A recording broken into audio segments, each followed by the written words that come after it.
Hello, welcome to the Fantastic Fiction at KGB reading series. Fantastic Fiction is a monthly speculative fiction reading series held on the third Wednesday of every month, hosted by Ellen Datlow and me, Matthew Kressel.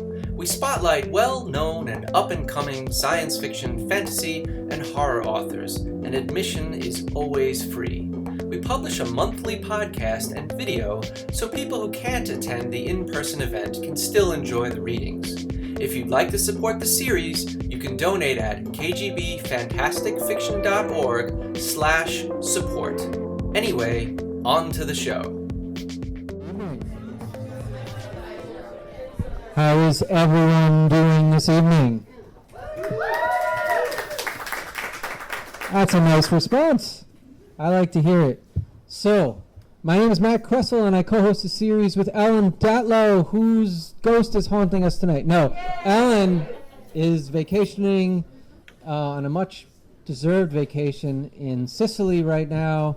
So, we have the marvelous Mercury Rivera, who is subbing for Ellen, doing his best Ellen cosplay. Thank you, David. I am just super happy to have our guests tonight. Both of our guests have read for the series before. Shveta's, I'm getting crackles.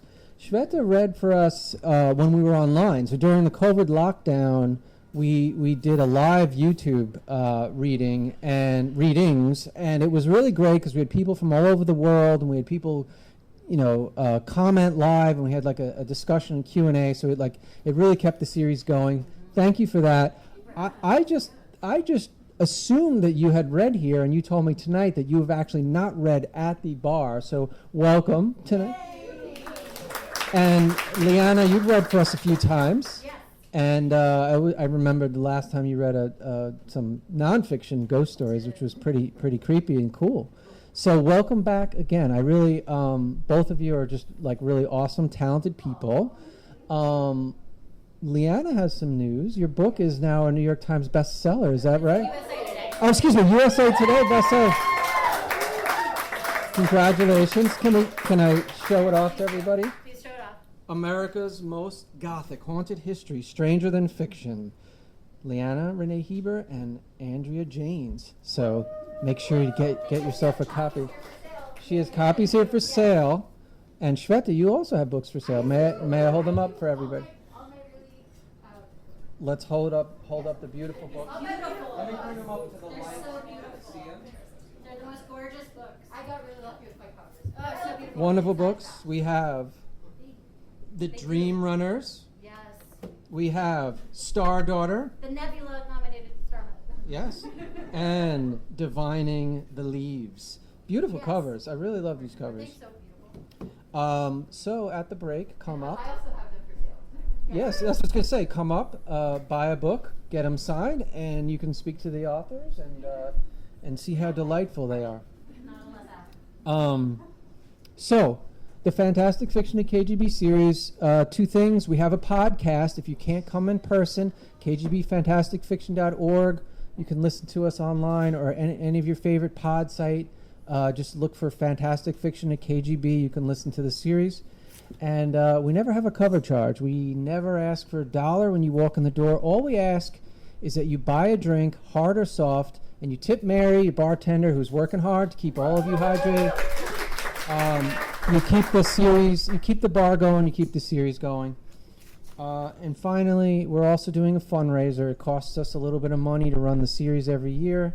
We have a GoFundMe. If you go to our website, kgbfantasticfiction.org, there's a big button there. If you can donate a couple bucks, we're really, really grateful for that. Thank you for that. So, on to our first reader. Shveta Thakrar is a part-time Nagini, how do you say that? Nagini, and a full-time believer in magic. Her work has appeared in a number of magazines and anthologies, including Enchanted Living, Uncanny Magazine, 1,000 Beginnings and Endings, and Toil and Trouble. Her debut young adult fantasy novel, Star Daughter, was a finalist for the 2021 Andre Norton Nebula Award, and her second and third novels, The Dream Runners and Divining the Leaves, take place in the same universe.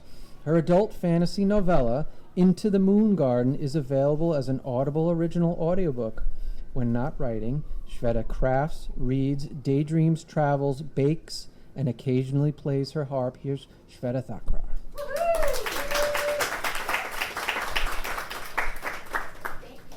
Thank you all for coming. I used to come here all the time, and I was always excited for the chance that I would get to read here. So thank you for coming out. Okay. Thank you. Okay, so I'm going to give a little bit of context really fast. All three of these books are set in the same universe, as Matt said in the introduction. I wanted to write the books that I never had growing up as an Indian American, as a Hindu, practicing Hindu. Or if I ever saw characters like me, it was in some horrible stereotyped racist way. And there's so much emphasis put on marginalized people's marginalizations that really frustrates me, because we're a whole people, and I'm not thinking about the oppression of being brown or queer or whatever all the time. I'm, thinking about, what do I want for lunch? When do I get to see my friend? So I wanted to write books, at least these, that didn't do that. So they have all kinds of problems, but nothing is about being marginalized. And I also wanted to bring in the Hindu mythology of my heritage, because I'd read so many fantasies that I loved, but I hadn't really seen that done, and certainly not in North America by an Indian author. So this book is they're all standalones, Star Daughter, The Dream Runners, and Divining Leaves. They're all standalones. But this one features an enchanted forest kingdom and yakshas and yakshinis, which are nature spirits in Hinduism and Buddhism. And I also really love turning established ideas on their side. So I wanted to make this book, rather than enemies to lovers, enemies to friends. And you'll note that there's a girl and there's a boy. They do not get together romantically. They do get back together as friends. So, yay. And, one more thing. Can you hand me the bag really fast? My best friend, Riddhi, the girl in the book, does natural perfumery. My best friend, Lindsay, made up the poems. Where does that come from? The perfumes that are in this book, and then she made them in real life and is going to be selling them in her Etsy shop, and they're amazing. And if you want to come and smell them, we brought them. Okay. So, all right. We're going to skip past the folktale and go to chapter 1. Okay. Chapter 1. Is this all right? We're at this distance? Or should I come closer? That's fine. Okay. Chapter 1. The bright green sassafras leaves above Riddhi Kapadia's head whirled in a sinuous dance with the brisk early March breeze, whispering secrets to those willing to take the time to listen. Me, thought Riddhi. She paused, the entrance to her woods a few tempting feet away. I'm willing to listen. Any other day, she would have dashed through the slight gap in the trees to write in her journal, maybe embellish the words with purple and white crocuses she'd pressed between the silver-edged pages with the hope of channeling those secrets. Any other day, she'd sit nestled in the dip at the base of her favorite sycamore, the one overlooking the trickle of a stream, and fill her lungs with the fragrance of the forest. Daydreams of that scent would swirl through her, dyed in sun-lacquered grass and clover and textured by wonder tales and poetry. And later, at her desk, Riddhi would strive to reimagine it as a wearable perfume for her online shop. Any other day, but that day, she had an audition to get to. As she hurried on, twigs cracked under her shoes, and the spongy moss that carpeted many of the rocks and decaying wood did its best to lure her close. Riddhi could picture a thick clump of it pillowed beneath her head, soft and fluffy, perfect for a nap. She'd been too wound up to sleep the night before, her Bharatanatyam routine looping in her mind. A spot had recently opened up on the elite local team run by the lauded Varsha Reddy, and Mummy had wasted no time wrangling Riddhi in audition. Not only would that look good on her college scholarship applications in the fall, her parents had gushed, but Mummy, a former competitive dancer herself, couldn't wait to see her daughter follow in her stylized footsteps and perform on stage as part of a troupe. Ordinarily, Riddhi never would have agreed to try out. She had no desire to dance for other people. But one glimpse of Mummy's hope, and all Riddhi's defenses crumbled. Mummy wanted nothing more than for her lonely daughter to find friends and belong, like she had. How could Riddhi let her down?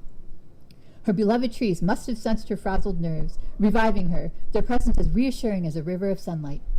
If only she could sink into their comforting embrace. This particular wild grove, half a mile from her house, had been Ridley's sanctuary for as long as she could remember, speaking to her through scattered magic. An acorn hollowed out just enough for a rolled-up clandestine message, a dew-beaded spiderweb shawl an upside-down might sling about her shoulders to ward off a chill, even an iridescent blue morpho butterfly that had mysteriously appeared on a bush like a goblin queen's emissary, nowhere near its native habitat. One day, she was certain, her woods, so reminiscent of the stories of the mythical Yaksha kingdom and its marvelous capital city of Alakpuri, would lead her there. The sooner, the better. Right then, the effect was spoiled by the half-crushed juice bottle that someone had tossed into a beautyberry bush, directly below a faded no-littering sign. Never mind that the recycling bin was a handy 2 steps away. With a sigh, she bent and took hold of the grimy bottle's peeling label. "No fair," a guy's voice slurred, spooking her. "My turn." Ahead, half hidden where the dirt path began, a college-aged couple was sloppily making out. The woman held a can of beer out of the guy's reach. "You can't have it," she taunted. When he groped for it, the contents sloshed over his hand. The rest of the 6-pack lay at their feet, and, as Ridley knew from experience, the cans would soon replace the bottle. Ever since the convenience store had moved into the adjoining lot, its customers had taken to treating her woods like a dumpster. Not even her trash walks could keep up with the mess. Ridley had tried petitioning the city council to designate this copse as a nature preserve. They declined on the grounds that Atlanta already had ordinances in place to protect its famous canopy of trees. It wasn't like she disagreed.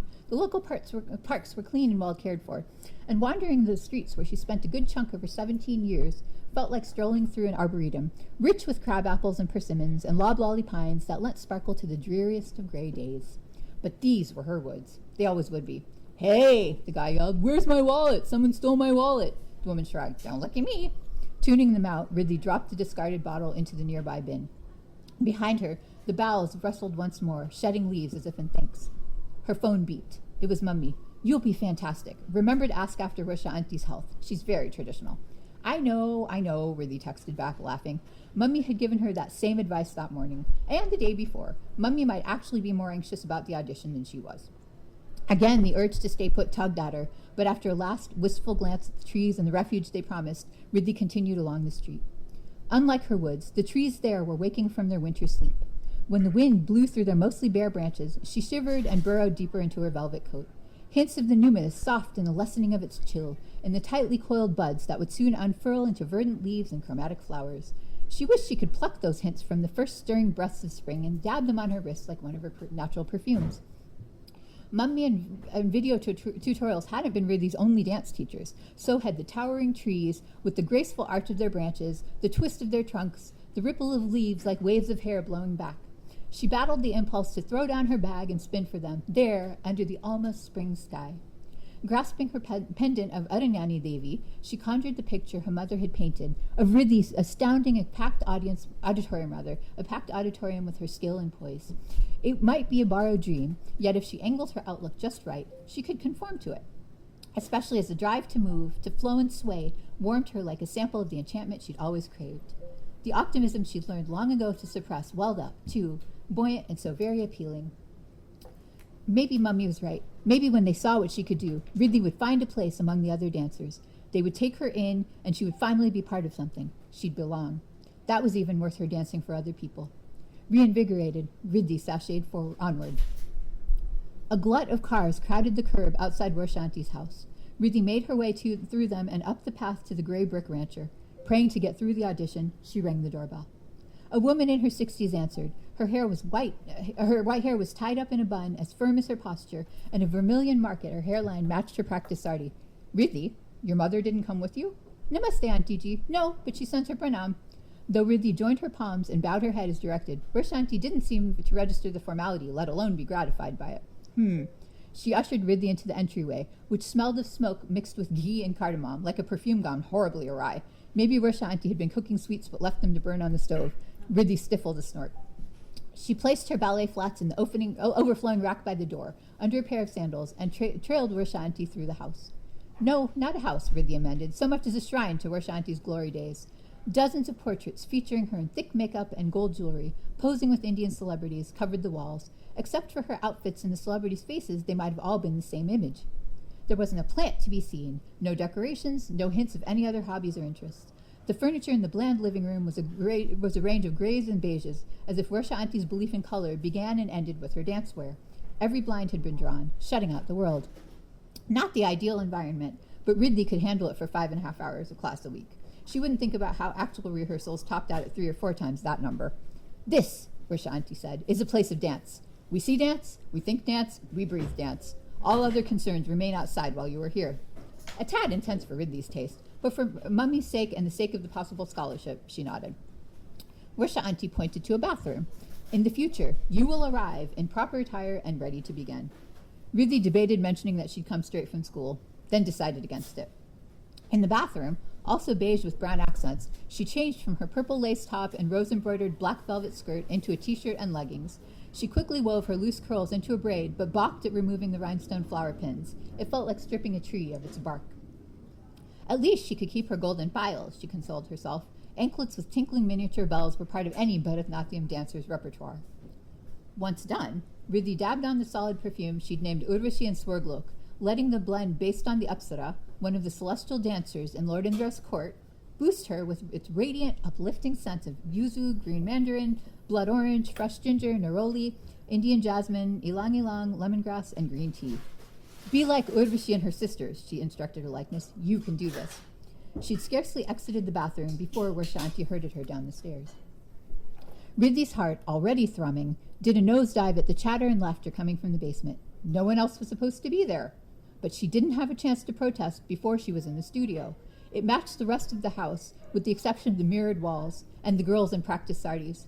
Russia Auntie's students from the mandir. Worse, their mothers hovered nearby, worrying their daughters' clothes and fussing over their hair. Ridley was the only one who'd shown up on her own, and the only one in leggings. Her stomach curled in on itself like a doodlebug. The car was outside, the overstuffed shoe rack, and Russia Auntie's question, how hadn't Ridley realized? The stern line of Russia Auntie's mouth eased.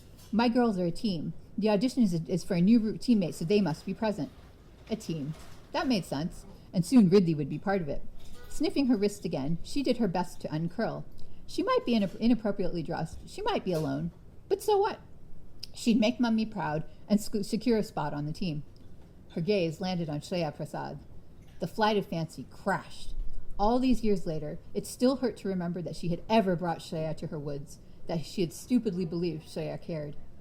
Sandwiched between the two girls on the couch, her mother behind her, Shreya hadn't yet seen Ridley, but she would. And then she would be watching, threaded eyebrows high with skepticism, waiting for Ridley to fail so she could swan on in and take over. Russia Auntie clapped once, and the surge of conversation ceased. As you all know, we are hosting auditions to fill out our team today. Please welcome Shreya Prasad and Ridley Kapadia. Shreya's head snapped up at that, alarm washing over her before a smirk obfuscated it. She fixed that smirk on Ridley. Ridley scrambled to respond with indifference, but Shreya was already contemplating her fingernails, like Ridley was no competition at all. Her former friend trying out shouldn't have been an issue. Ridley knew she was the better dancer. Unlike Shreya, she'd trained since she was tiny. She'd rehearsed the routine Russia Auntie had emailed her until it had become as habitual as walking. For Shreya, this audition, this class, was at best a whim, another opportunity to hang out with her friends. Yet Ridley's heart refused to still its frenetic drumbeat. From her position at the front of the room, Russia Auntie glanced at Shreya, then Ridley. Ridley, why don't you go first? She played a melody on her phone, the accompaniment to her choreography. Shreya leaned over and said something to her friend. Both girls giggled. Ignore them. Ridley proceeded to the center of the room and raised her arms over her head, stealing seconds to call up the routine on the screen of her mind. From there, she arranged her hips, craned her neck, and pressed her palms together again in Anjali Mudra, then splayed her fingers in Ala Padma, or Blossomed Lotus Mudra. Her bare feet coasted over the floor. The sunlight from earlier guided her limbs as she melted into the dance. What's she doing here? Someone stage whispered, and Ridley missed a step. She fought to keep facing forward, but her head swiveled toward the couch anyway. I know, right? Shreya was staring at her with barely veiled contempt, as if Ridley were the one intruding. Wasting everybody's time? Relax. Shreya's friend touched her shoulder. She'll never get it. You will. It didn't matter how well Ridley danced or how adept her technique was. They'd already written her off. And of course, Shreya and her clique all pitched their cutting remarks low enough that Russia Auntie couldn't hear them over the music. Ridley resumed the sequence, but her movements felt stiff, not inspired and fluid. Too many apathetic eyes weighed her down. Too many oblivious voices waited to dismiss her. The early March sunbeams in her chest expanded into the scorching white heat of a July afternoon. This was how it would go. She'd be trapped in this claustrophobic basement 3 nights a week with girls who would never accept her. They'd talk around her, exclude her from their jokes and stories, never acknowledge her unless they had to, even the nicer ones. She might have a spot on the team, but she would never be part of it.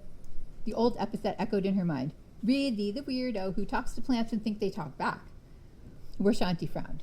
Is there a problem? Yes, Ridley wanted to say. There is. She shouldn't have come. Dance was a language, but she spoke the wrong dialect. It wasn't too late to salvage the audition. She could still gather herself and show the room what she was capable of. Team morale or not, Warsha Auntie would have no choice but to select her, and Ridley would learn from an iconic teacher. Her spirit, however, resisted. Her muscles turned to mud. Her fingers, meant to be as dainty as petals, cramped. No, they said, not even for Mummy. Molding her mouth into a smile, Ridley completed the sequence, but her performance had as much life as a fallen log, and she knew it. The irony was, she'd still surpassed what Shveta could do. As if that counted.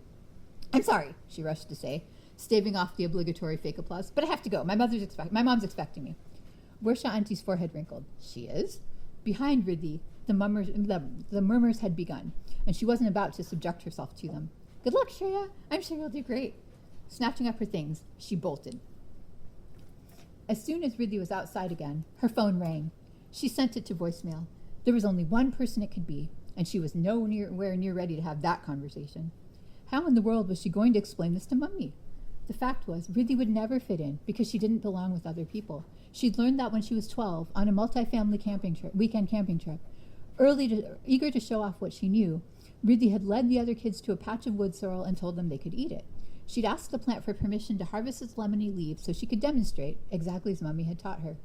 Chetan Gopalakrishnan, who had tagged along, asked why.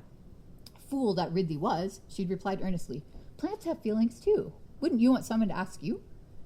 A sneer had spread over Chetan's face like powdery mildew, and his jibes had imprinted themselves on her brain. Did you hear that? Ridley Kapadia thinks plants have feelings. Then his cronies and he had trampled the sorrel. Oh no, it's screaming. Worse still, the rest of the group had slunk away and left her there. No one had told him off, not even Nilesh Batra, who back then might as well have been a second brother to Ridley. She would have given anything for the earth to swallow her whole like it had Sita in the Ramayana, but she wasn't a queen maligned by her subjects and unjustly exiled by her husband, and this wasn't an ancient epic. She was Ridley, the resident freak, adrift in the wrong world. She was fine with that, she thought now, picking up her pace. She had her trees. She had her perfumery business with blends like Sitayana, her current go-to scent retelling the Ramayana from Sita's perspective, and soon, Ridley was sure of it, she would have magic. By the time Ridley reached her front yard, the sun was gliding into the golden hour. The familiar sight of light pouring over the wise old oak tree, thick as glistening honey, soothed her. She wrapped her arms around the oak's ridged bark, feeling its slow pulse, and sank right into her favorite fantasy, the one where the tree's branches settled on her shoulders and stroked her hair, where it gifted her its wordless guidance, where it invited her to leave the mundane realm of human beings behind forever. With the momentum of the day draining off, Ridley's eyelids grew heavy. Still hugging her tree, she dozed. When she awoke, a branch above her head glowed gold in her vision. More than a rainbow's worth of gemstone leaves glimmered along the wood. Rubies, carnelians, topaz, emeralds, aquamarines, sapphires, amethysts, rose quartz, each meticulously detailed with veins and stems. Her mouth dried up. As far as she knew, only the Kalpa Vriksha, the wish tree of legend, the tree that had anointed Aranyani as the protectress of forests, had foliage like that. Ridley blinked, and the branch was gone. Her tree was just her tree again. Beyond it, however, everything had changed. Her front yard, no, her neighborhood, had given way to a vast and sweeping forest. Like dancers wearing elaborate headpieces, the voluminous trees and bushes boasted a bounty of vibrant blossoms and enticing fruits. Some existed here on earth, or, as her grandmother called it, Prithvi. Others, though, were impossible colors and textures, dreams made reality. Gold and silver-plumed larks warbled love songs, their feathers shining ornaments against the boughs. On the horizon, majestic blue mountains pierced the sky. No decay, no disease would dare trespass on this place. The wealth of greenery wasn't anywhere she'd been. It was something else, somewhere else. Ridley didn't move, in case she frightened away the vision. Awe lit up her insides, as lush and deep as the golden hour. The Yaksha kingdom. Could it be? A breeze redolent with floral essences bore a single leaf toward her. Ridley opened her palm to receive it.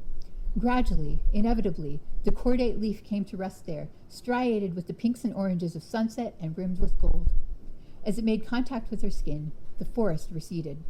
Afraid that it, too, would evanesce, Ridley gingerly rubbed the gleaming leaf between her thumb and finger. Unlike the branch, unlike the forest, it lay there still, solid, real. This had to be the invitation she'd been waiting for. It had to be. And if it was, that meant magic, at long last, was coming.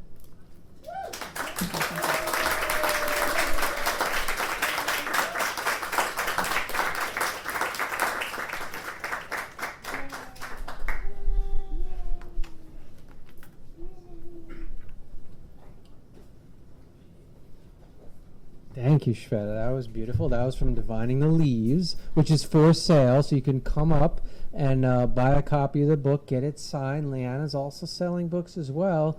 So we're going to take a 10 or 15 minute break, and we'll be back in a few minutes with Leanna. So stick around.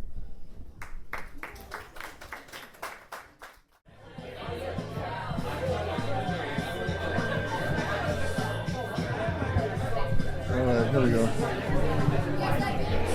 All right. Okay, everybody, let's get started again. Here we go.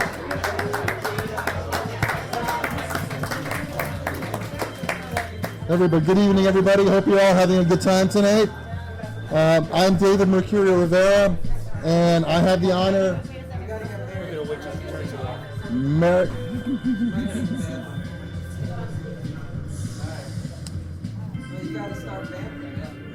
I can do a little stand-up in the meantime. You can talk just after you eat it. Yeah. I'll leave it. All right, Mary. There we go. There we go. I just, for some reason, I assumed there was just voices. Why aren't they stopping? Okay, there we go. Thanks, everybody, for coming tonight. I hope you're all having a good time. Yes. As I was saying, I'm David Mercurio Rivera, and I have the honor this month of co-hosting the KGB Fantastic Fiction Reading with my co-host, marvelous Matt Kressel. There he is. Ellen Dallow is away in Sicily enjoying herself, and I had the honor of standing in for her tonight, so I want to thank both her and Matt for asking me to co-host. And before we get started, I always like to mention, because people are oblivious to the tremendous history in this place where you're sitting. If you just look around you, I mean, you may be unaware that this was a speakeasy run by the notorious gangster Lucky Luciano during Prohibition. And in fact, I learned recently that they had a secret tunnel that allowed them to smuggle in booze that still exists somewhere. Matt, you have to arrange for a tour through that tunnel at some point. Later on, it became a place where Ukrainian socialists congregated during the 1950s at the height of McCarthyism. And today, it's one of the most celebrated venues in New York City for literary readings. And Matt was recently on the podcast Geek's Guide to the Galaxy, in which he discusses this incredible history and just a fascinating discussion. It lasted about 90 minutes, which I didn't think was possible, but that's how rich the history is of this place. One thing I want to mention also is our upcoming readers in the series. We have some fantastic authors coming our way soon. Next month, on November 12th, we have Lara Donnelly and Mary Robinette Kowal. On December 10th, we have Daniel Brahm and Martin Cahill. Feel free to applaud these guys. January 14th, we have Rachel Harrison and Robert Ottone. February 11th, Michael Sisko, who I love, and Timothy Chiwaga. And March 11th, C.S.E. Cooney and Christina Ten. So those are some of the authors you can look forward to seeing here in the coming months. And before we get started, again, I'd like to point out that the reading is free and that we please drink up, whether it's hard or soft, and tip your bartender, and so that we can keep the series going. So with all that out of the way, I'd like to introduce our second reader of the evening, Leanna Renee Hieber. Hieber. Is it Hieber or Hieber? Yeah, no, it's Hieber. It's Hieber. Leanna Renee Hieber is a professional actress, playwright, tour guide, and award-winning author of fiction and nonfiction for Tor, Kensington, and more. A Haunted History of Invisible Women was a Stoker Award nonfiction finalist. And America's Most Gothic, Haunted History Stranger Than Fiction was just released, and as you heard, it's made the USA Today bestsellers list. A 3-time Prism Award winner for her Gothic Strangely Beautiful saga, and a Daphne du Maurier finalist for Darker Still. Leanna's stories and essays have been featured in notable anthologies and magazines, featured on TV shows like Mysteries at the Museum discussing Victorian Spiritualism. She works for New York City's Boroughs of the Dead and tells ghost stories nationwide. Ladies and gentlemen, Leanna Renee Hieber.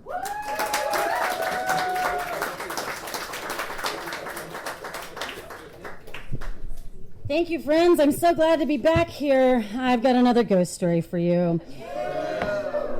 So, now, while America's Most Gothic, Haunted History Stranger Than Fiction, that is nonfiction, I will not be reading from that because I'm going to read you a story that I wrote because I was so mad about something that I was working on for the nonfiction. So I'm going to tell you a crazy story. The only thing that is invented in this story is the ghost narrator, and I have taken the liberty of creating a ghostly narrative for Elena Hoyos. Her body, you will find out what happens. It's bad. There's a chapter in America's Most Gothic called Elena and the Count. I got so mad that I had to call upon the Germanic ancestors to come and collect this man. Because he was a German immigrant and he does dishonor to my people. And so my people come from the Black Forest. And so I had to call upon Frau Perchta, sort of the female Krampus, to come collect this man. So this is a story called Frau Perchta Comes for the Count. And everything except for the Perchta narrative and the affronted ghost who's watching this all go down, all the rest of it really happened. So I'm going to try to get through this whole story because we need to get to vengeance. For any unconscionable act of spiritual debasement and corporeal disrespect, there is an equal and appropriate folklore to punish the perpetrator. But the old gods of any country and their various officers cannot be everywhere, and certainly not in each place where a diaspora may scatter. And so it was that Augusta Grunwald, upon her death, volunteered herself as a spiritual representative of the Germanic tribes and watched over the goings-on around Key West, Florida, around a cemetery to which she had tethered herself. Matron of the graves since her death in 1890, she had decided at the time that rather than passing on, she'd be a better steward if she remained between worlds. It was now the 1930s, and she had no intention of retiring. Her family had been talented arborists for generations. Her people descended from der Schwarzwald, and she prided herself on the fact that the Key West Cemetery over which she presided maintained healthy trees and thriving flowers. The atmosphere was quite different here than in the Black Forest, and as the 20th century took a long breath, after a terrible war that was hardly great, she was glad that her home country and her adoptive one were no longer, at least for the time, enemies. She found the new century baffling, but she was adapting. Her position had been a peaceful one, a benevolent watch, until the Count came to haunt the grounds. Everything changed once a man claiming a title he did not own nor earn began to lord over the cemetery. Bearded, thin, middle-aged, and walking with effect, the man who dubbed himself Count von Kossel had first entered the gates the night a young woman, much beloved by her Cuban family, was interred in a modest grave. Elena Hoyos was neither this man's bride nor his relative, yet he mourned as though she were his world, his galaxy. His grief seemed to know no bounds. This was Augusta Grunwald's first concern. Mourning was right and proper, but it should have its boundaries. Augusta required details, so she listened in on neighborhood gossip. Only 22. One neighbor clucked her tongue. So young. Tuberculosis has no mercy. Who is this Count von Kossel? Another neighbor asked one of the hospital orderlies who attended the funeral. The radiologist who treated her? The young man replied quietly. His real name is Karl Tanzler from Dresden. He's been in Key West for many years, acting like he's here on some sort of mission. When Elena Hoyos entered his x-ray room, he was a goner, went mad for her. A Hoyos relative joined in, quietly eyeing Tanzler with unease. His methods went above and beyond, bringing equipment into her house, strange devices, demanding that her parents, all of us, comply with his orders. Unnatural. Two immigrants from different backgrounds, patient and doctor, both trying to fend off death unsuccessfully. Elena was a beautiful woman, charming too. Augusta could understand anyone being taken with her. The young woman's ghost, luminous and slightly transparent, floated by. Elena's spirit was making her rounds. Augusta had seen similar patterns unfold. The spirit may stare in wonder at the procession to the gravesite, gazing down at a casket with a contemplative mien before turning to behold family. Elena did this precisely, but then, with furrowed brow, looked at the man who had treated her in the hospital. She shook her head, puzzled, before floating back towards the hedgerow where Augusta watched. Elena's spirit did not speak with the living. Perhaps she had already tried. This was one of her last rounds of goodbyes before she would go on towards her new adventures. Augusta knew the time might come when she too would go onwards towards a different assignment, but for now she had a job to do. Few people actually haunted their graves. Most haunted their haunts in life, the word haunt being suitable for the living and the dead alike. Some might watch the sending off of their corporeal shell for their own closure.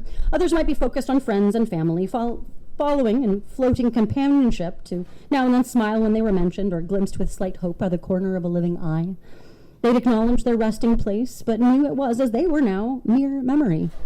Elena noticed Augusta's silvery figure floating next to the oldest cypress tree in the cemetery, and the young woman smiled at the elder shyly. Augusta lifted a hand in greeting. Not all dead wanted to speak to one another. Augusta always let the fresher ghost set the tone. How long will I remain so? The young woman asked quietly. Her pleasant voice carried the lilts of a Cuban accent. Floating, finally free from pain? As long as you wish, Augusta replied, her own German-accented English strong and precise. If you concentrate hard to remain, but you do not have to. I stay because I enjoy greeting fellow travelers and watching over the stones, helping to keep order. What will make you happiest? Go and do that, until your soul is so weightless that you float on to eternal bliss. In the distance, a radio dial was turned higher. A bolero carried softly across the verdant grass. Elena turned towards the rich, lush sound, opening her arms slightly as if hoping to embrace the music. It was a sweetly sweeping Spanish-language tune, and the new ghost swayed gracefully in time with the music. I'd dance and sing forever if I could, she exclaimed. That's what I've missed most. Then you should, Augusta encouraged. Every spirit should follow their passion until the great light calls you onward. The young woman brightened. Her smile widened as if someone had turned the key to a gas lamp higher, and the flame of her spirit grew taller in the lantern.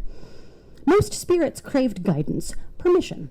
They were confused about what they were supposed to do if they found themselves still on this earthly plane. Because Elena had so missed activities of her healthier body, her spirit wanted one last dance, or maybe many more. These simple delights could be held on to for as long as the spirit wished. Elena's ghost wavered, and Elena's ghost waved at Augusta as she floated towards the music. One of the town's lively dance halls wasn't far, and Augusta hoped the familiarity of music and movement would transform the last physical memories of suffering into the transcendence that only leaving a body behind could offer. While Elena moved on, friends and family exited the cemetery. The interring had long finished, but Augusta watched as the man who dubbed himself Count remained. He had commandeered a chair from the service and sat by the headstone, speaking quietly to the grave. It was no use trying to tell someone that their loved one wasn't there below the ground, listening. Talking, even in abstract, to the loss itself was a critical part of the living's process. She let it be. The one-sided discussion continued until it began to rain. Eventually, the downpour made him give up.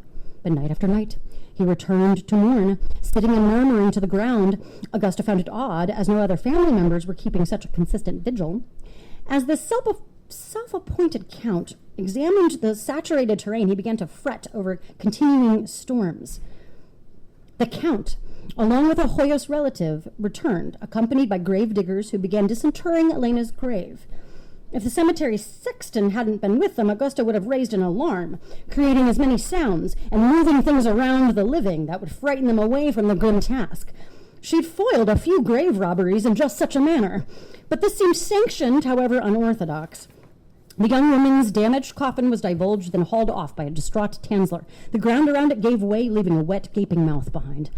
Unsure what to think until a mausoleum began to be built in its place, Augusta watched in fascination as the arched white stone sepulchre took shape. The count spared no expense. While Elena's name was prominently displayed on the exterior, her body had also been freshly dressed and placed into a new layered casket laid on a dais within, with a surrounding chamber large enough for a visitor to sit inside. The door was solid metal, fitted with several locks to which Tansler had the only keys. Having assigned himself her guardian, and now that her body was no longer subjected to further deterioration in the muddy ground below, he then became her suitor. This is not how life and death are managed, Augusta chided when he walked past. He almost turned. He almost heard her. She almost got through to him, but he shook his head, unlocked 3 latches, and disappeared into the sepulchre. Elena's remains were now subject to absurd calling hours. He held vigil at Elena's mausoleum almost the whole night through, nearly every night as if he were courting her in her parlor. That he spoke to Elena as if she were alive revealed delusion. Augusta watched over these unprecedented proceedings with disapproval. His appropriation of the title of Count chafed Augusta. Lies for the purpose of lording over others or affecting the idea of betterment over the surroundings. All of it reeked of arrogance and reflected poorly on their people.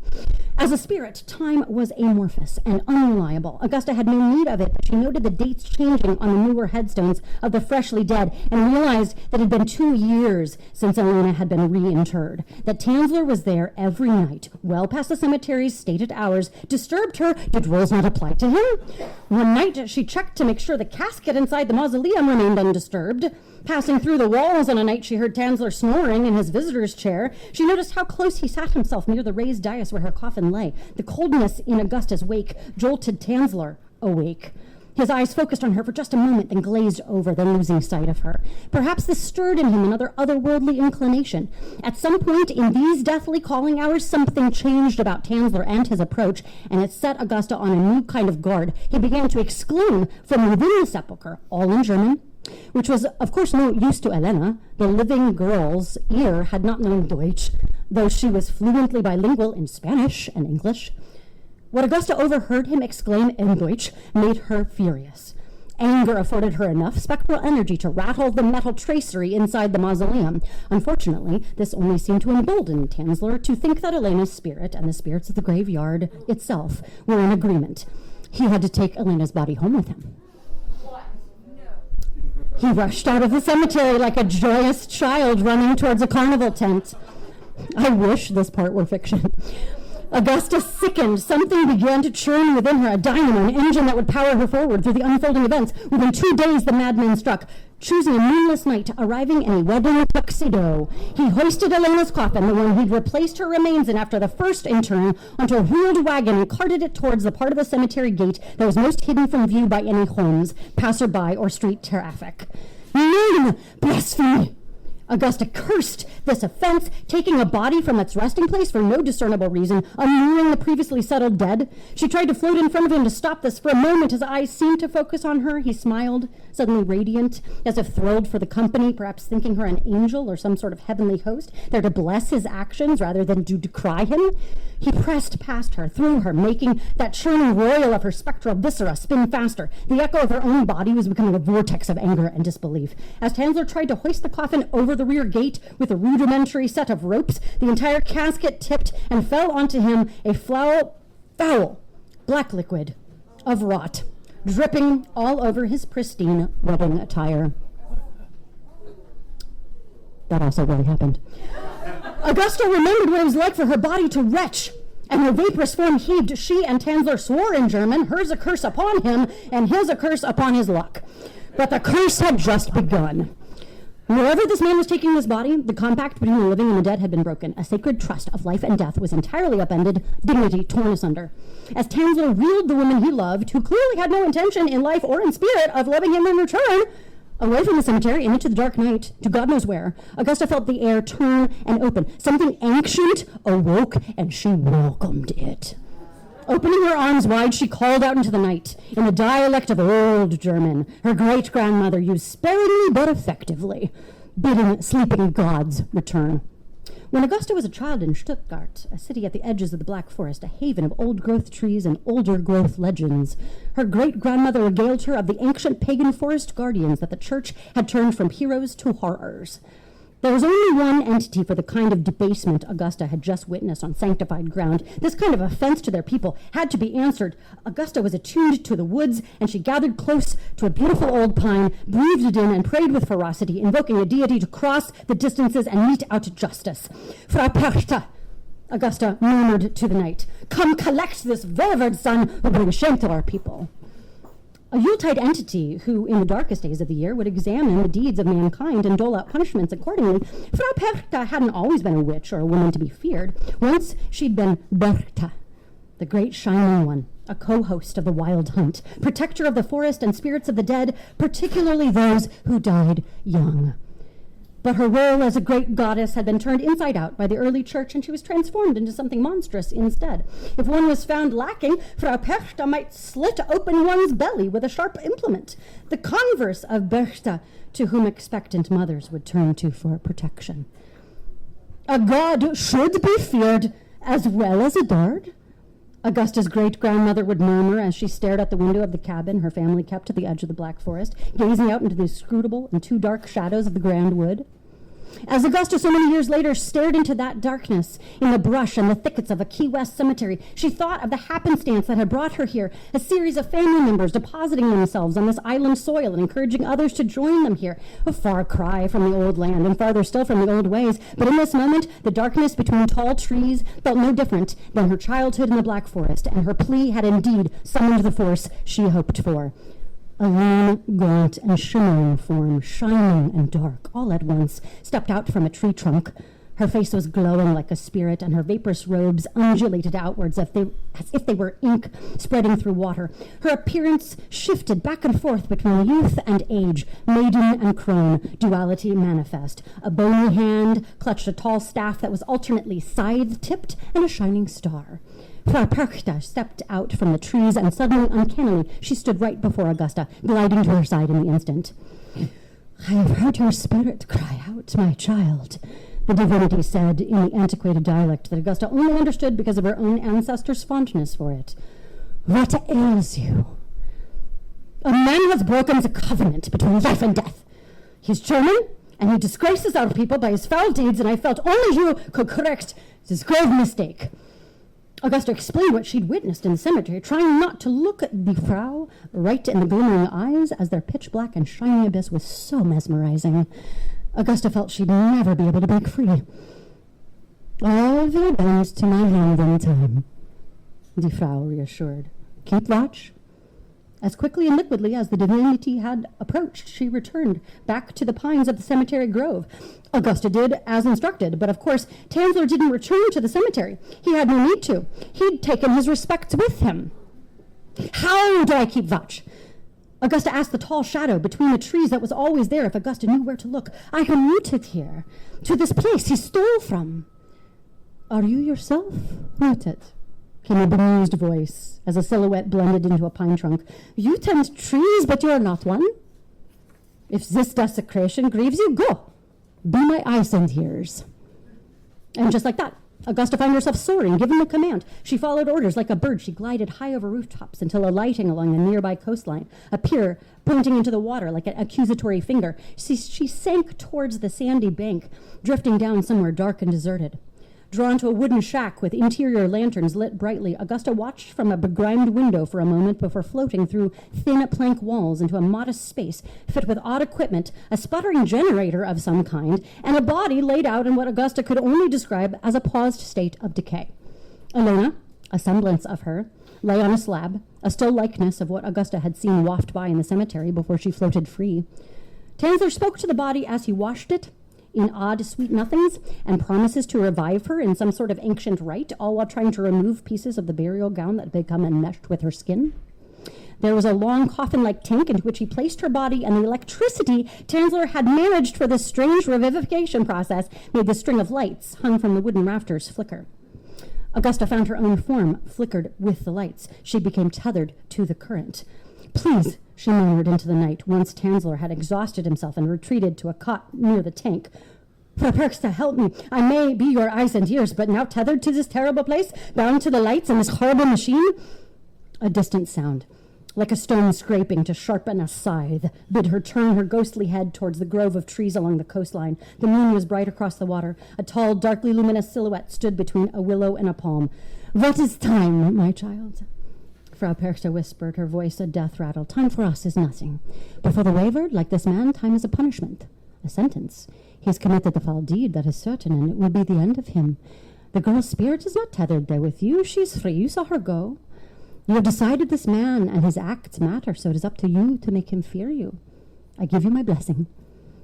Pull at the corner of his skin, and someday, it may be years from now, he'll all come undone. And now, Die Frau's scythe was in one hand, her needle of time in the palm of Augusta's other hand. It is simple, my child, Frau Perchta instructed, with graceful, fluid motions. Sweep. She motioned, moving the scythe towards Tanzler, where its shadow fell over him. He involuntarily shuddered. Stitch. Perchta made a looping motion with her other hand, and as Augusta put the needle between thumb and forefinger, she folded her hand over in the air, jabbing and pulling. A minuscule drop of blood fell from Tanzler's side onto the floor. It will take time. It takes the time it takes, my girl.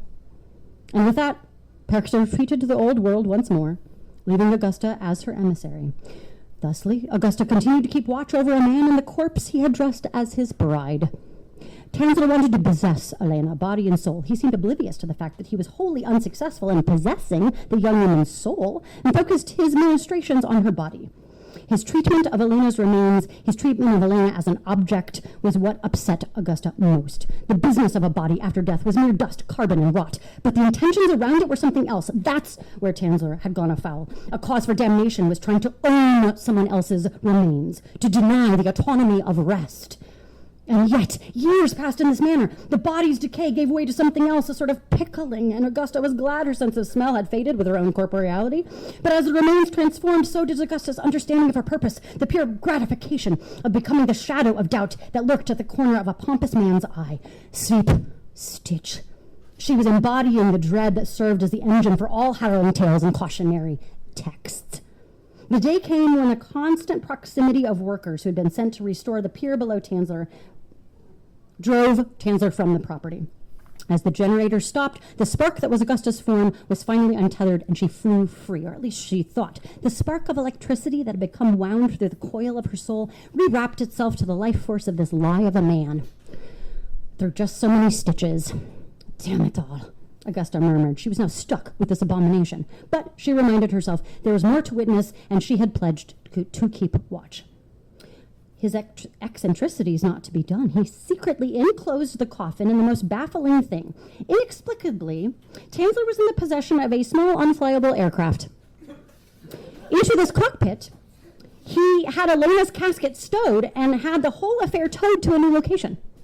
She overheard him murmuring to the casket that he'd get the aircraft going someday to send them to the stars, where Elena would be resurrected by radiation from space. Not fiction. Augusta almost laughed at the preposterous notions, but was sobered by the fact that these remains had no say in the matter, absurdity or no. In another sad wooden frame shed, where a hand-painted sign read, Von Kossel's Laboratory, the cycle began again. But this time, as more years passed, a fresh layer of wax was added to the husk of Elena's body. A new note of decay hung in the air, and the last of any moisture in the tissues was desiccated to dust. The transformation from remains to fabrication was almost entirely complete. Only bones remained. The corpse, now a grotesque caricature, had become so far removed from Elena that Augusta could finally begin to sow the seeds she had promised the great shining Perchta she would plant. Punishment was a harvest. A cycle that continued to be gathered by the repeated sweeps of a sharp scythe. When her righteous fury rose each day, Augusta swept her hands over him, and the shadow of the scythe made its mark. Any time he engaged with the mannequin remains, a droplet of blood was collected, wicking away. As all unholy things must eventually rear their head, the day came when Tanzler's actions were revealed. A relative confronted Tanzler. Elena's sister demanded to know why the mausoleum in the cemetery had become so overgrown and untended. She suspected the worst. When Tanzler simply invited the woman to see how well he'd been treating her sister, a new layer of hell opened up. Augusta wished she could have shielded Elena's family from the indignities of that humble dwelling, but the body was revealed nonetheless, in a sordid bridal gown, the room smelling of too strong soaps and perfumes, but nothing could fully mask the decay or the sister's horror. Now the insult to Elena's remains had been broadened to include the shock and disgust of the living. It was another strike against Tanzler's soul to reveal this defilement as if it were an honor, another affront to the gods that governed him. And soon police came calling with a warrant for his arrest, for unlawful removal of a body and defilement of a grave. Tanzler appeared shocked by this, confused as to why anyone would see what he had done as anything other than great service. His reality so entirely opposite to everything and everyone around him. An arrest, a charge, several nights in prison, and then a trial. Through it all, Augusta was like a pennant floating and billowing behind Tanzler in this flurry of activity that unfolded. The resentment about being now tethered to this man rather than to the cemetery she'd chosen to haunt had now fully given way to the duty of lurking at the corner of his eye to instill dread while she continued her tasks. Sweep, stitch. Perhaps it was the unbelievable nature of it, the stranger-than-fiction aspect of Tanzler's theft of, then recreation of, Elena's body that made him into an overnight celebrity. The story was covered in newspapers all across America, copies of which made their way to Tanzler's cell. Augusta watched it with a montage of activity. Her spirit senses too overwhelmed to be cognizant of every moment. A time slip was the only way she could stomach the entirety. This spotlight, in its own way, protected him. Augusta's efforts and Die Frau's powers combined couldn't come collect him, not in such a public place. Perchta was still an old-world creature that relied on the hushed concern of children, the misapprehension of her enormity and the deepest of shadows in which to move. During the trial, Augusta floated in the corner, scowling at the two-packed courthouse where the deluded defendant, wearing a suit coat and tennis shoes to the courthouse, where he defended his right to a corpse bride, insisted he did nothing wrong, that he was entirely sane. Letters arrived calling this man a romantic. Augusta felt ill. Was her own world so unrecognizable? Was she now one of the old gods after all, befuddled by American sentiment?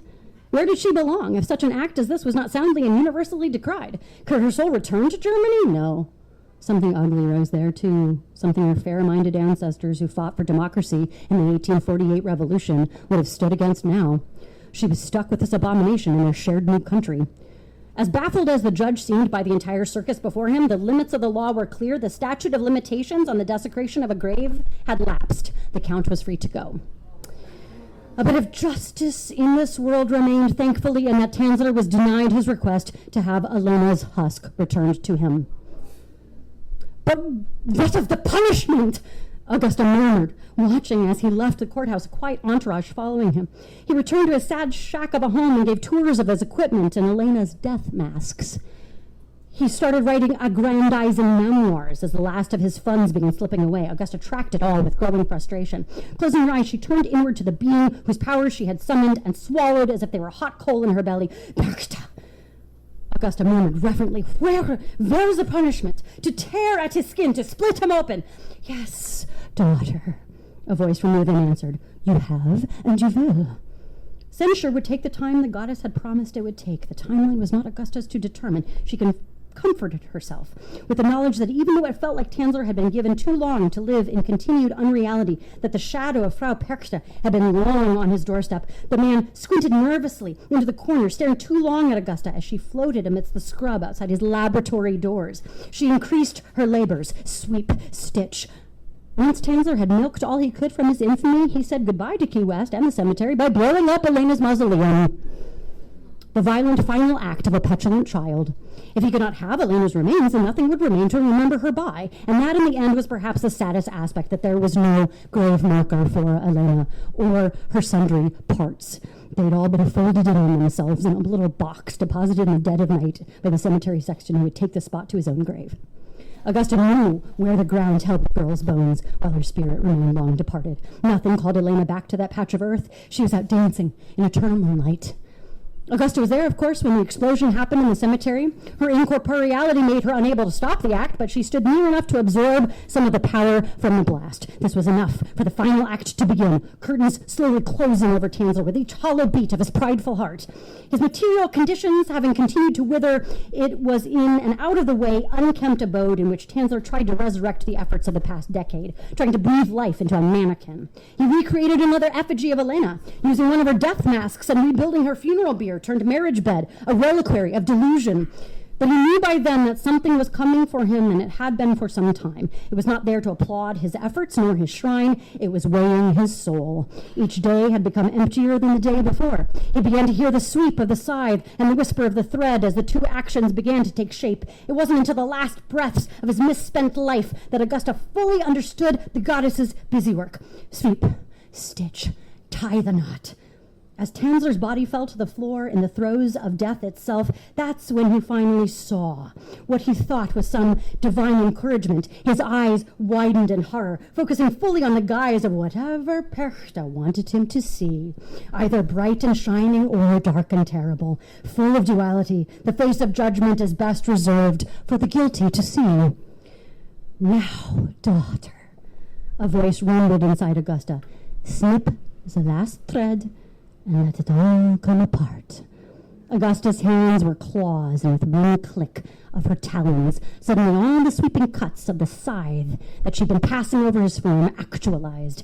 His body was sliced into thousands of pieces, stretched out in a long line of frozen, hollow moments, a terrible garland of viscera held together by the stitches of his sins. Each sliver of his corpse held a moment in time that fully revealed him, interacting with wax and cloth, plaster and wire. Not a person, not a spirit. That which he'd crafted was full of emptiness after all. This was a certain hell, a parade of desolate moments when the illusion is laid bare and there's nothing left but a lifeless truth. He was held there, his purgatory pulled apart in a winding entrail of loneliness. He did not, in the end, own that girl. He did not possess her, and never had. The slices of his hands only held dust, and always had from the moment her spirit floated off dancing. He died only alone with the puppet, rotting within his rotten acts. He now lay in disintegrating stasis until the synapses melted away. In that moment, as Augusta stared down at the putrefying array, she knew she was again free. In a gripping, shuddering effect, a shadow separated itself out from the wall. Frau Perchta stood alternating between the shining one, beautiful Berchta, and the tall, lean creature that led the wild hunt. When Augusta began to bow her head, Frau reached out a long fingernail and kept Augusta's gaze focused on her onyx. Endless pools of her eyes were all of life's mysteries, swirled in a dizzying lurch. "Have I honored you?" Augusta asked quietly. "I fear I was not swift enough." "See it as I see it, daughter." Die Frau halted her, waving her bony hand. "Time and wir liminal beings. See it as it unfolded. I protect the souls of the young dead." Suddenly they were back in the cemetery where Augusta had first summoned Perchta. "If one of my children errs in such a way as this, we're the gods who must answer for him. I made it our responsibility, not the child's burden. She's free. We took up the yoke, and we'll pass this terrible tale along to others. Not to memorialize, but to show him. This thread will find its way out into the world. It will find another soul that will stitch him into his lonely hell all the tighter, caught in the threads of his own reconstructions." "You've done well, Augusta Grunwald," Perchta continued, her luminous face a maiden one moment, a regal old woman the next. "Your nachname may mean green forest, but your people learn the arts from the black forest. And all the magic therein. Do you wish to return then now to the Schwarzwald? You called me here, but I can take you home." Augusta shook her head. "Thank you. But this is home now. It needs watching over. People need to be reminded to respect one another, alive and dead. And those of us who have come here from afar need to remember that we have not been relinquished of our duties to the old gods of our lands. Then keep watch, good Augusta. Tell our stories. And when another German woman is affronted by these indignities, she'll take up your mantle and you'll have earned yourself a rest." And so, this storyteller takes up the yoke. She urges others to clean, tidy, and mend their souls for the sake of all spirits. And what of Elena? Again, as all the old magics do, this tale must return to the power of the name. Elena means shining light. Berchta means exactly the same.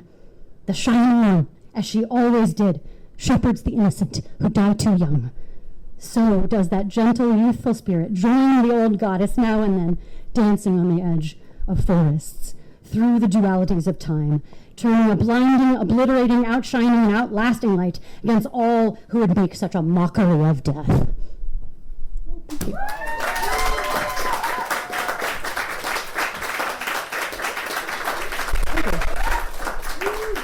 I got real mad, and so that's so the actual chapter where all that shit actually happened is called Elena and the Cat. I literally couldn't sleep for a week until I wrote this story because I was just so upset at the idea of this guy just trying to possess this body. It's just so messed up. So thank you for bringing justice with me.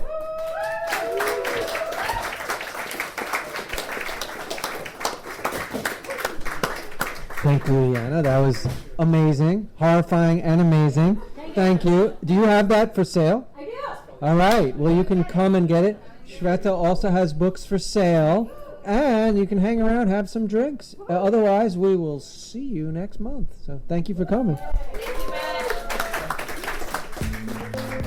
You have been listening to the Fantastic Fiction at KGB reading series. Check out our website at kgbfantasticfiction.org and click on support if you'd like to help keep the series going. Anyway, that's our show. Thanks for listening and see you next month.